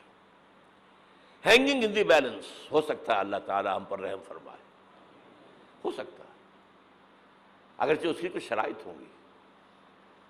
چمن کے مالک اگر بنا لیں موافق اپنا شعار، اب بھی چمن میں آ سکتی ہے پلٹ کر چمن سے روٹھی بہار، اب بھی ہو سکتی ہے۔ اور یہ بھی ہو سکتا ہے کہ اللہ تعالیٰ نے معجزانہ طور پر ہمیں ملک دیا، ہم نے اللہ سے بدعہدی کی، وعدہ خلافی کی، غداری کی، لہذا سزا دی جائے اور ہم سے یہ ملک چھین لیا جائے۔ اٹس جسٹ پاسبل، دور نہ سمجھے اسے، انہونی بات نہ سمجھے۔ جو گھیراؤ ہو رہا ہے آپ کا، آپ کے مغرب میں نیٹو فورسز اور مشرق میں بھارتی فورسز گدھوں کی طرح بیٹھے ہوئے انتظار کر رہے ہیں پاکستان اور ڈسٹیبلائز ہو جائے، یہاں اور بدامنی ہو جائے۔ اب لاہور میں پھر آج دھماکے ہو گئے ہیں، 2 دن پہلے کا دھماکہ میں سہ کے آیا ہوا ہوں، آپ کے سامنے بیٹھا ہوں۔ وہ جانیں بچی ہیں، جو ہماری اکیڈمی کا حشر ہوا، وہ تو میں آپ کو نہیں بتا سکتا۔ یہ سارا کیوں ہو رہا ہے؟ تاکہ یہاں بدامنی ہو جائے اور ہمیں جواز مل جائے، مغرب سے نیٹو فورسز داخل ہو جائیں، مشرق سے بھارتی فورسز آ جائیں، اور ہمارے ایٹمی دانت توڑ کر اور پھر ہمیں بھارت کے سامنے ڈال دیا جائے۔ Now do as you like۔ یہ ان کا نقشہ ہے، ہوگا کیا وہ اللہ جانتا ہے۔ ہوگا وہ جو اللہ چاہے گا، لیکن اللہ کا چاہنا جو ہے وہ کس پر منحصر ہے؟ یہاں انقلاب برپا کرو، یہاں اسلام لاؤ، اگر دھندوں میں لگے رہو گے تو وہ خود بخود نہیں آ جائے گا انقلاب۔ صحابہ نے جانیں دی تھی، کتنی تکلیفیں اٹھائی تھی، 12 برس تک مکی دور کے اندر با نشہ درویشی در ساز و دمادم زن، جو پختہ شبی خدرا بر سلطنت جم سن۔ یوم طائف یاد ہے جو حضرت عائشہ فرماتی ہے کہ میں نے پوچھا تھا حضور سے کہ یوم احد سے زیادہ سختی بھی آپ پر کبھی آئی؟ یوم احد پر کیا ہوا تھا؟ تلوار کا وار پڑا تھا آپ کے چہرہ مبارک، یہ جو رخسار کی ہڈی ہے اس کے اندر وار گیا ہے، اوپر خود کی 2 کڑیاں تھیں وہ اس میں گھس گئیں، 2 دندان مبارک شہید ہوئے۔ وہ خود کی کڑیاں ایک صحابی نے اپنے دانتوں سے پکڑ کر کھینچنے کی کوشش کی، دانت نکل گئے، وہ نہیں نکلی، کیا جتن کر کے نکالی گئی ہوگی تو خون کا فوارہ آیا، اتنا خون گیا ہے کہ آپ بے ہوش ہو گئے، گر گئے، اور مشہور یہ ہو گیا کہ آپ کا تو انتقال ہو گیا، شہادت ہو گئی۔ یہ سیرت کبھی پڑھی ہے؟ حضرت عائشہ کے ہوش کا تو یہی دور تھا نا، یوم طائف میں جو آپ کی کیا تھی، بچی تھی، انہیں کیا پتا کیا ہو رہا ہے حضور کے ساتھ۔ 3 دن تک حضور مکے کی گلیاں اور وہاں کے اوباش لوگ پتھراؤ کر رہے ہیں، گئے تھے اس امید میں کہ شاید وہاں کا کوئی سردار ایمان لے آئے، تو یہاں تو ابو طالب بھی فوت ہو گئے، یہی دنیاوی سہارا تھا، خاندانی سہارا تھا ابو طالب کے ذریعے، اور گھر میں ایک دلجوئی کرنے والی رفیقہ حیات تھی، وہ بھی، ان کا بھی انتقال ہو گیا۔ آپ نے کہا یہ عام الحزن ہے، اب تو سب کو طے ہو گیا قریش کو کہ اب جیسے قتل کر دو ان کو، اسی لیے آپ گئے طائف، شاید وہاں کا کوئی بڑا سردار مانے ایمان لے آئے مجھ پر تو میں اپنا مرکز ادھر شفٹ کر دوں۔ تینوں سے ملے ہیں، تینوں نے وہ جواب دیے ہیں، نکل جاؤ یہاں سے، میں تمہارے ساتھ بات بھی کرنے کو تیار نہیں ہوں۔ اچھا، تمہارے سوا کوئی نہیں ملا تھا اللہ کو نبی بنا کر بھیجنے کے لیے؟ دیکھو جاؤ، میں بات نہیں کرنا چاہتا، ہو سکتا ہے میں بے عزتی کر بیٹھوں، اور واقعی تم اللہ کے نبی ہو تو میں مارا جاؤں گا، جاؤ جاؤ جاؤ۔ یہ سلوک محبت کے ساتھ ہوا، اور پھر چھوکروں کو، اسٹریٹ ارچنز جنہیں آپ کہتے ہیں، اشارہ کیا تھا، خبر لو ان کی، پتھراؤ ہو رہا ہے، ساتھ کوئی ہے ہی نہیں، ایک آدمی صرف، زید ابن حارثہ۔ اب سامنے سے پتھر آ رہے ہیں تو حضرت زید آگے آ جاتے ہیں، ڈھال بنتے ہیں، مجھے لگے پتھر حضور کو لگے، آپ پیچھے سے آ رہے ہیں، چاروں طرف سے تو ڈھال نہیں بن سکتا ایک شخص، جسم لہو لہام، خون جا کر جوتیوں میں جم گیا ہے، جوتی اترنی نہیں۔ پھر وہاں سے واپسی پر جو دعا مانگی ہے، اوف، اللہم الیک اشکو ضعف قوتی وقلت حیلتی وہوانی علی الناس، اے اللہ تیری جناب میں فریاد لے کر آیا ہوں اپنی قوت کی کمی کا، اپنے وسائل کی کمی کا، اور جو ذلت و خواری ہو رہی ہے لوگوں کے سامنے، الا من تکلنی، مجھے کس کے حوالے کر دیا ہے، الا بعیدی یتجہمنی، یہ میرے اوپر ہجوم کر کے آ جائے، حملہ کریں، اور عدو من لگتا امرے، یہ دشمن کے حوالے میرا معاملہ کیا، جو چاہے کرتے وہ۔ لیکن پھر عبدیت غالب آتی ہے، ان لم یکن علی غضبک فلا ابالی، اے اللہ اگر تو ناراض نہیں ہے تو مجھے کوئی پرواہ نہیں، سر تقسیم خم ہے جو مزاج یار میں آئے، مجھے اندیشہ یہ ہے کہ تو ناراض تو نہیں ہو گیا۔ یہ تکلیفیں جھیلی ہے، سینکڑوں صحابہ نے جانوں کا نذرانہ پیش کیا ہے، احزاب کی جنگ میں فاقوں پر فاقے ہو رہے تھے، اور ان فاقوں کی حالت میں خندق کھودنے کا حکم ملا ہے، لوگوں کی کمریں دوہری ہو رہی ہیں، پتھر باندھے ہیں اپنے پیٹوں سے، اپنے چادروں کے ساتھ کس کر کمر دوہری نہ ہو جائے، اور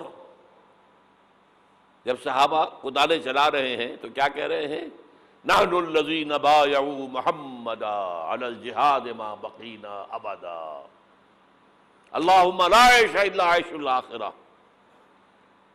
صحابہ کہتے تھے ہم وہ لوگ ہیں جنہوں نے محمد سے بیعت کی ہے کہ جہاد کرتے رہیں گے جب تک جان میں جان نکل جائے تو بات اور ہے. جان ہے، چاہے ابھی بھوک سے کمر دوڑی ہوئی جا رہی، جان تو ہے. اور ایک دفعہ کہتے تھے اللہم لا عیش الا عیش الاخرہ، اللہ عیش زندگی تو آخرت کی زندگی ہے. اور حضور فرماتے تھے، حضور کے بیٹھے ہوئے نہیں تھے گاؤں تکیہ لگا کر، پتھر اٹھا اٹھا کر خندق میں سے لے جا کر باہر پھینک رہے تھے. جب صحابہ کہتے ہیں اللہم لا عیش الا عیش الاخرہ، حضور فرما رہے ہیں فاغفر الانصار والمہاجرہ، اے اللہ ان انصار اور مہاجرین کی مغفرت فرما دے. پھر حضور کی خدمت میں کچھ لوگ آئے، حضور اب یہ فاقہ ناقابل برداشت ہو گیا، دیکھیے ہم نے یہ پتھر باندھے ہوئے اپنے پیٹوں کے ساتھ. حضور نے کرتا اٹھا کر دکھایا، وہاں 2 پتھر باندھے ہوئے. یہ ہے سیرت النبی. آپ کس چیز کو سیرت النبی سمجھتے ہیں؟ بہرحال اس موضوع پر میری ایک کتاب ہے منہج انقلاب نبوی، کہ انقلاب کیسے آیا تھا.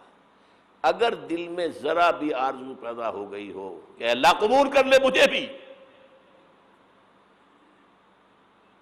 مجھے قبول کر لے اس کام کے لیے، تو وہ کتاب آپ کے لیے مسٹ ہوگی اس کا پڑھنا.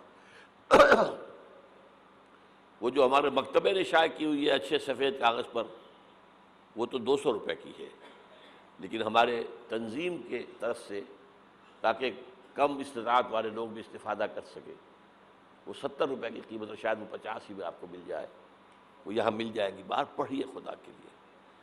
وہ سیرت اس میں آپ کو ملے گی، سیرت ان جلوسوں میں نہیں ہے، سیرت ان درود کی محفلوں میں نہیں ہے، سیرت ان نعتوں کے اندر نہیں ہے. کہاں ہے؟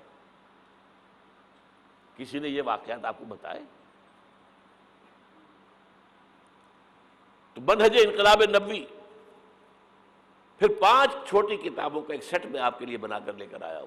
وہ بہت تھوڑی تعداد میں آج جمعے کے اندر بک گیا ہے، اکثر حصہ بہت تھوڑی تعداد میں رہ گیا. حب رسول کے تقاضے کیا ہیں؟ سوچا کبھی؟ ہمارے حضور سے تعلق کی بنیادیں کیا ہیں؟ سوچا کبھی؟ رسول کامل 12 تقریریں میری ہیں جو پاکستان ٹیلی ویژن پر ہوئی تھی 1981 میں، ربیع الاول کے 12 دنوں میں ایک تقریر روز. یہ کتابیں باہر. اور آج کے دور میں خاص طور پر جہاد کسے کہتے ہیں؟ جہاد کی حقیقت کیا ہے؟ حقیقت جہاد. اور یہ جو انقلاب کا پروسیس ہے اس کا اختصار کے ساتھ رسول انقلاب کا طریق انقلاب کیا تھا. یہ 5 کتابوں کا ایک سیٹ جو ہے وہ 150 روپے کا باہر مل جائے گا. آپ لینا چاہیں پڑھیں، سنیں، سمجھیں. جو کچھ ہم حضور سے محبت کے جو اظہار کر رہے ہیں، جس طریقے سے کر رہے ہیں، اس سے ہمارا تعلق ثابت ہو رہا ہے حضور سے. اب میں یہاں آپ کو اختصار سے بیان کرتا ہوں حضور کا طریق انقلاب کیا تھا، اختصار کے ساتھ. تفصیل سے ان کتابوں میں دیکھیے. نمبر 1، دعوت ایمان بذریعہ قرآن. یتلو علیہم آیاتہ. آج جمعے میں میں نے اسی آیت پر تقریر کی ہے. تلاوت آیات، قرآن پڑھ کے سناؤ، قرآن پڑھ کے سناؤ، قرآن پڑھ کے سناؤ. اس قرآن کے ذریعے سے دلوں میں ایمان پیدا ہوگا، یقین والا ایمان. دیکھیے برا نہ مانے، مغالطے میں نہ رہیے. میرے اور آپ کے دلوں میں ایمان نہیں ہے، عقیدہ ہے. عقیدہ ہے، والدین سے ملا ہے. یقین والا ایمان کہاں ہے؟ اپنے گریبان میں جھانکیے، اللہ آپ کو توفیق دے. کیا مجھے واقعی یقین ہے کہ مجھے مرنے کے بعد جی اٹھنا ہے؟ کیا مجھے یہ واقعی یقین ہے کہ اصل زندگی آخرت کی زندگی ہے؟ کیا مجھے واقعی یقین ہے کہ قرآن اللہ کا کلام ہے؟ ٹٹولیے اپنے دلوں کو. اگر یقین ہوتا کہ اللہ کا کلام ہے تو آپ اس کو سمجھنے کے لیے عربی بھی نہ سیکھ سکتے. انگریزی آپ پڑھیں، اور پڑھی آپ نے ایسی کہ انگریزوں کو پڑھا دیں. کیا نہیں کیا، پی ایچ ڈیز کر رہے ہیں، کون کون سے فنون نہیں سیکھے، ڈاکٹر، اتنی عربی نہیں سیکھی۔ تمہارا دعویٰ ہے کہ تمہارا یقین تھا میری کتاب پر، اللہ پوچھے گا تمہارا سلوک کیا تھا میری کتاب کے ساتھ، تم نے پڑھا اس کو، سمجھا اسے سمجھنے کے لیے عربی سیکھی نہیں، تو تم جھوٹ بول رہے ہو، تمہارا کوئی ایمان نہیں تھا میری کتاب پر۔ ما آمن بالقرآن من استحل محارمہ، جنہوں نے سود کو اپنے پورے نظام کی جڑ بنیاد بنایا ہو، ان کا ایمان کوئی ہے اللہ پر؟ حضور فرماتے ہیں کہ جس شخص نے حرام کسی شے کو اپنے لیے حلال کر لیا، اس کا کوئی ایمان نہیں۔ دوبارہ آج بھی کرنا ہے تو دوبارہ ایمان پیدا کرنا ہوگا، ایمان، عقیدہ نہیں، ایمان، صرف لپ سروس نہیں، اقرار باللسان نہیں، تصدیق بالقلب۔ جو لوگ آئے جن کے دلوں میں ایمان پیدا ہوا، پھر ان کا تزکیہ کیا، تطہیر فکر، تصفیہ قلب، تجلیہ روح، تزکیہ نفس، اندر کا باطن دھو دیا قرآن نے۔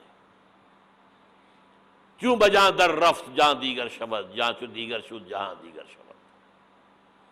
یہ قرآن جب کسی انسان کے اندر اتر جاتا ہے، اس کے اندر کے مکمل اوور ہالنگ، مکمل صفائی، دماغ کی صفائی غلط نظریات سے، دل کی صفائی غلط نیتوں سے، غلط ارادوں سے۔ نمبر 3، انہیں جمع کرو، طاقت بناؤ بیعت کے ذریعے سے۔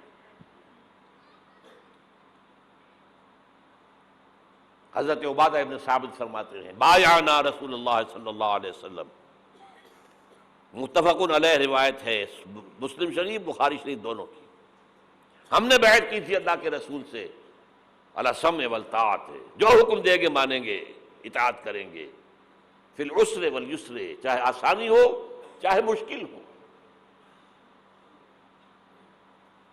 فی البشر منشد والمکر، چاہے طبیعتیں آمادہ ہوں چاہے اپنی طبیعتوں پر جبر کرنا پڑے، وعلی اثرۃ علینا، اور اس پر چاہے ہمارے علاوہ کسی کو آپ ترجیح دے دیں، ہم پر امیر بنا دیں، ہم یہ نہیں کہیں گے یہ نووارد ہے اور آج آپ اس کو ہم پر امیر بنا رہے ہیں، ہم آپ کے پرانے جانثار نہیں، it will be your prerogative, آپ کا اختیار ہوگا جسے چاہے امیر بنائیں، وَلَا نُنَازِعُ الْأَمْرَ أَهْلَهُ، اور جنہیں امیر بنائیں گے ان سے جھگڑیں گے نہیں، وَعَلَىٰ أَن نَقُولَ بِالْحَقِّ أَيْنَمَا كُنَّا لَا نَخَافُ فِي اللَّهِ لَوْمَةَ لَائِمٍ، ہاں جہاں بھی ہوں گے حق بات کہیں گے، ضرور مشورہ ضرور دیں گے، کسی کے روب سے، کسی کی طرف سے استہزاء کے خوف سے ہم اپنی زبان بند نہیں کریں گے۔ یہ بیعت تھی جو حضور نے صحابہ سے لی، اور یہ متفق علیہ روایت ہے۔ آج رونے کا مقام نہیں ہے، کوئی مذہبی جماعت اس بنیاد پر قائم نہیں ہے سوائے تنظیم اسلامی کی۔ اتنی لمبی حدیث، complete constitution of an Islamic revolutionary party, حزب اللہ کی مکمل جو ہے اساس موجود۔ بیعت تو پرانے زمانے کی باتیں ہیں، آج تو اور طرح کی جماعتیں بنتی۔ چوتھا مرحلہ کیا تھا؟ جب تک طاقت کافی نہ ہو، تمہیں ستائیں تو مار کھاؤ، جوابی کارروائی کوئی نہ کرنا، you have to buy time, ابھی تمہاری تعداد بہت کم ہے، اگر تم وائلنٹ ہو جاؤ گے ختم کر دیے جاؤ گے، کچل دیے جاؤ گے، چاہے وہ تمہارے ٹکڑے کر دیں، کوئی جوابی کارروائی نہیں۔ خباب بن الارت رضی اللہ تعالیٰ عنہ کا واقعہ تو اہم ہے نا، آج میں جمعے میں بھی سنا چکا ہوں۔ بلایا گیا، آؤ خباب، آ گئے، ان کی نگاہوں کے سامنے دہتے ہوئے انگارے زمین پر بچھائے گئے، اتارو کرتا، اتار دیا، لیٹ جاؤ ان پر، لیٹ گئے، کھال جلی، چربی پگھلی، انگارے ٹھنڈے ہوئے۔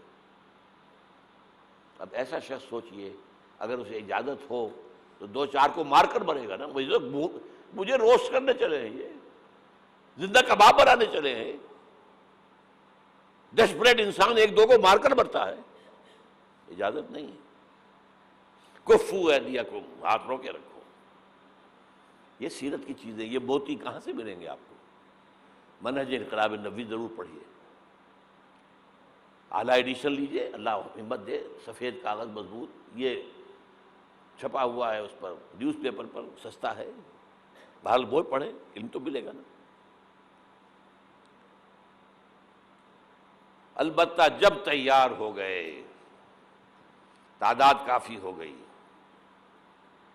تزکیہ ہو چکا ہے، دل میں کوئی آرزو نہیں ہے سوائے اللہ کی رضا اور آخرت کی فلاح کے، شہادت ہے مقصود و مطلوب مومن، نہ مال غنیمت نہ کشور کشائی، تب اب آخری مرحلہ شروع، جنگ۔ با نشہ درویشی در ساز و دمادم زن، 12 سال مکے میں درویشی، دعوت، نصیحت، تبلیغ، وعظ۔ کوئی پاگل کہہ گیا ٹھیک ہے سن لیا، کسی نے گالی دی جواب میں دعائیں دی، کسی نے پتھراؤ کیا جواب میں پھول پیش کیے۔ یہ درویشی درویشی درویشی درویشی۔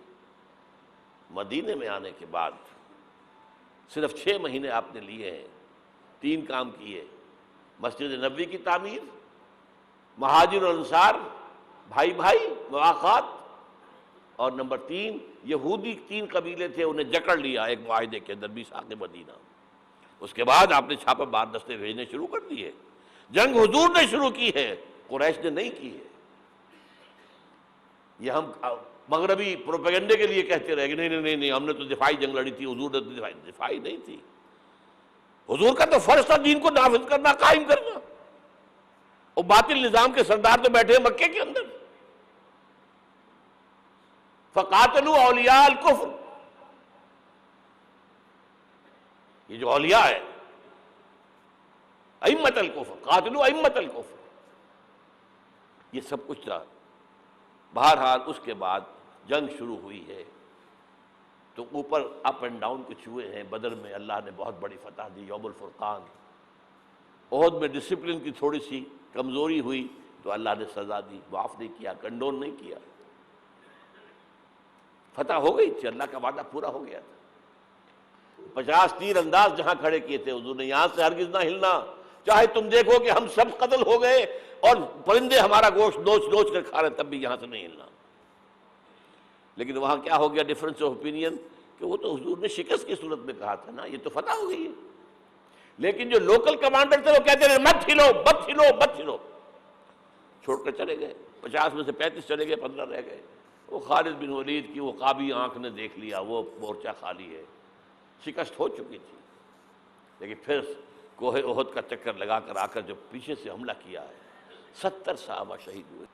اللہ تعالیٰ نبیوں سے بھی اور آپ کے نبیوں کے ساتھیوں سے بھی وہ معاملہ یہ کرتا ہے کہ پہلے خوب ٹھوک بجا کر دیکھتا ہے پکا ہے کہ نہیں۔ ایک دم نصرت نہیں آتی۔ یوم طائف کے بعد حضور کے لیے ذاتی طور پر نصرت آ گئی۔ کلائمیکس ہو چکا تھا، اور دعا میں آپ کو سنا چکا ہوں۔ پھر یہ ہوا ہے کہ جب آپ نکلے ہجرت کے لیے تو گھر کا اگرچہ محاصرہ تھا لیکن کوئی دیکھ ہی نہیں سکا، غار ثور میں چھپے ہوئے ہیں تو عین اس غار کے دہانے پر پہنچ گئے، لیکن یہ وہاں کچھ کبوتری نے انڈے دے دیے اور کچھ جو ہے جالا بنا ہوا، تو ابو جہل نے کہا تمہارا دماغ خراب ہے، اس غار کے اندر کون ہو سکتا ہے؟ اللہ نے بچایا۔ سراقہ آیا ہے پکڑنے کے لیے، اس کے گھوڑے کے پاؤں جو ہیں وہ دھسے کئی دفعہ ریت کے اندر، پھر اللہ نے حضور کو، اور غزوہ احد، غزوہ احزاب کے بعد امت کے لیے یہ کہہ دیا گیا وَبَشِّرِ الْمُؤْمِنِينَ وَأُخْرَىٰ تُحِبُّونَهَا نَصْرٌ مِّنَ اللَّهِ وَفَتْحٌ قَرِيبٌ۔ اب تمہارا کلائمیکس جو تھا آزمائش کا وہ پورا ہو گیا۔ اب اللہ کی طرف سے خوشخبری سنا دو ہے محمد ان کو صلی اللہ علیہ وسلم، اب فتح قریب ہے۔ صلح حدیبیہ فتح ہوئی، کو فتح قرار دیا۔ غزوہ خیبر میں اتنی بڑی جو ہے فتح ہوئی، پھر سن 8 میں مکہ فتح ہو گیا۔ جاء الحق وزهق الباطل ان الباطل کان زہوقا۔ یہ راستہ اختیار کرنا ہوگا۔ اگر تو حضور کے پروانوں میں نام لکھوانا ہے پروانے کا کام تو جل جانا ہے نا شمع کی گرد. شمع محمدی کے پروانے بننا، دعویٰ کرنا آسان کام ہے، بننا تو بہت مشکل ہے. یہ راستہ اختیار کریں، دعوت ایمان بذریعہ قرآن، تنظیم بذریعہ بیعت، تزکیہ بذریعہ قرآن. پھر پیسو ریزسٹنس، جب تک طاقت کافی نہ ہو کوئی جوابی کارروائی نہیں. کیپ یور ہینڈز فولڈڈ، کفو ایدیکم. اور پھر جب طاقت کافی ہو ٹکرا جاؤ. با نشہ درویشی در ساز و دمادم زن، چوں پختہ شبی خدرا بر سلطنت جمزم. اب ٹکراؤ، ٹکر. آج اس کا ایک بدل ہے. دو طرفہ جنگ کی بجائے یک طرفہ جنگ بھی آج چل رہی ہے دنیا کے اندر.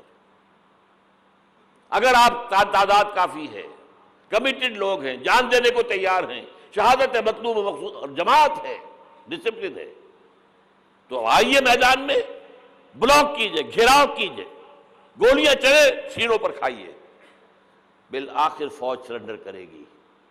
جیسے نظام مصطفیٰ کی تحریک میں بریگیڈیئر محمد اشرف گوندل نے لاہور میں کہہ دیا تھا بس اب ہم مزید فائرنگ نہیں کریں گے. کہ جماعت تیار ہو، نیتیں درست ہو چکی ہوں، تزکیہ نفس ہو چکا ہو، منظم ایک امیر کے ساتھ بیعت کر کے اس کے حکم پر عمل ہو رہا ہو. اگر یہ راستہ اختیار کریں، اللہ آپ کو توفیق دے، آپ کو ہمت دے. اور یہ اللہ پر احسان نہیں ہے. اگر اللہ آپ کو اس کے لیے قبول کر لیے تو اس کا احکام، اب اس کا اپنے اوپر احسان مانو. یمنون علیک ان اسلموا قل لا تمنوا علی اسلامکم. اے نبی، یہ بدو آپ پر احسان دھر رہے ہیں کہ ہم ایمان لے آئے، اسلام لے آئے. ان سے کہہ دیجئے میرے اوپر اپنا احسان نہ دھرو. بل اللہ یمن علیکم ان ہداکم للایمان. اللہ کا احسان مانو کہ اس نے تمہیں ہدایت دی ہے. منت منع کہ خدمت سلطان ہمیں کنی. تم بادشاہ کے اوپر اپنا احسان نہ دھرو کہ تم بادشاہ کی خدمت کر رہے ہو. منت شناس ازو کہ بخدمت بداشتت. اس کا احسان مانو کہ اس نے تمہیں اپنی خدمت کے لیے قبول کر لیا. شہنشاہ ارض و سما ہمیں قبول کر لے، ہمارا تن من دھن اس میں لگ جائے. اللہ تعالیٰ شہادت کی موت دے دے جس کے لیے حضور نے تمنا کی ہے. پتہ نہیں آپ کو معلوم ہے کہ نہیں، ایسی زوردار حدیث، لَوَزِدْتُ أَنْ أُقْتَلَ فِي سَبِيلِ اللَّهِ ثُمَّ أُحْيَا ثُمَّ أُقْتَلَ ثُمَّ أُحْيَا. میری بڑی خواہش ہے کہ میں اللہ کی راہ میں قتل ہو جاؤں، پھر زندہ کیا جاؤں، پھر قتل کیا جاؤں، پھر زندہ کیا جاؤں، پھر قتل کیا جاؤں. لیکن ایک قانون ہے، رسول قتل نہیں ہو سکتے. کتب اللہ لأغلبن انا ورسلی. رسولوں کے باب میں اللہ کا فیصلہ یہ ہے، رسول غالب آ کے رہتے ہیں. دیکھیے اگر تو یہاں پر اس پاکستان میں اس طرز کا کام آگے بڑھے، جو بھٹک رہے لوگ، یہ بدنیت نہیں ہے، راستہ معلوم نہیں. لوگ جو ہیں اپنی جان ہتھیلی پر رکھ کر میدان میں آ گئے، اب ان کے خلوص میں کیا شک ہے. لیکن راستہ معلوم ہونا بہت ضروری ہے. چراغ نشان راہ دکھاتے تھے جو ستاروں کو، ترس گئے ہیں کسی مرد راہداں کے لیے. راستہ دکھانے والا نہیں ہے، یہ راستہ ہے. اس راستے پر غور کیجئے، اس پر فکر کیجئے، سوچئے. جو میں نے چیزوں کا ذکر کیا ان کا مطالعہ کیجئے. پھر اللہ ہمت دے، آپ کبھی لاہور آئیے، مجھ سے بات کیجئے.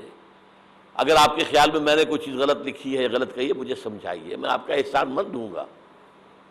آئے، کوئی لاہور دور تو نہیں ہے. آپ چھوٹے سے چھوٹے کام کے لیے صبح جاتے شام کو آ جاتے. اب تو آپ کے پاس موٹر وے بھی بہت آسان بن گئی ہے. لیکن یہ کہ محض یہ سال بسال ایک جلسہ کر لینا، ایک تقریب منعقد کر لینا، اس سے تو کچھ نہیں ہوتا. بسم اللہ الرحمن الرحیم.